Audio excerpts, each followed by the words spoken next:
नमस्कार. आज आपण अंडा भुर्जी बनवणार आहोत. त्याच्यासाठी आपण एका कढईमध्ये तेल घेतलेलं आहे बघा, 3 पळ्या. तेल गरम करून घ्यायचं आणि त्याच्यामध्ये 2 मोठे कांदे बारीक चिरून टाकायचे.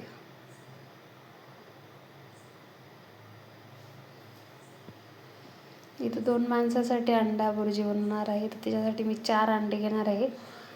इथं कांदे छान लालसर होईपर्यंत तळून घ्यायचे. त्याच्यामध्ये मग आपण 1 टोमॅटो टाकणार आहे बारीक चिरून.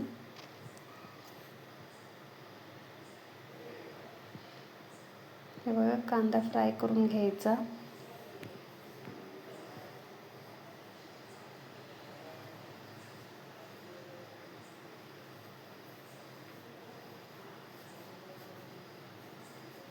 कांदा छान फ्राय करून घ्यायचा आणि त्याच्यामध्ये मग आपण टोमॅटो टाकायचे. आपला कांदा आता फ्राय झालेला आहे, त्याच्यामध्ये आपण टोमॅटो टाकू बारीक चिरलेला. टोमॅटो छान फ्राय करून घ्यायचा. मग त्याच्यामध्ये आपण लाल तिखट टाकायचे, मीठ टाकलेलं आहे बघा अर्धा चमचा, हळद टाकली पाऊण चमचा आणि लाल तिखट टाकलेलं आहे 1 चमचा. हे सगळं मिक्स करून घ्यायचं आणि याच्यामध्ये आपण आता अंडे फोडून टाकणार आहोत, 4 अंडी. हे बघा, असं तेल सुटलं छान. टोमॅटो पण छान मऊ झालेला आहे. आता याच्यामध्ये अंडे टाकायचे फोडून.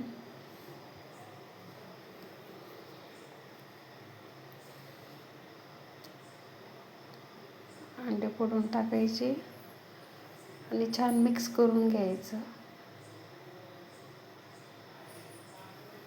एकदम सोप्या पद्धतीची, कोणतेही मसाले न टाकता सिंपलशी अंडा भुर्जी खूप छान होते. आपण याच्यामध्ये फक्त बेसिक मसाले टाकले, काही टाकलेलं नाही, तरी पण अंडा अशा पद्धतीने केलं खूप छान होत असते अंडा भुर्जी. हे बघा,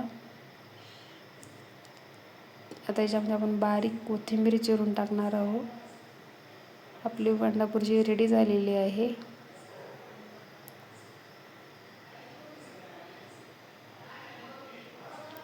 हे बघा, आपली अंडा भुर्जी आता रेडी झाली. अशी गरम गरम अंडा भुर्जी चपाती पाव सोबत खाऊ शकता तुम्ही. धन्यवाद.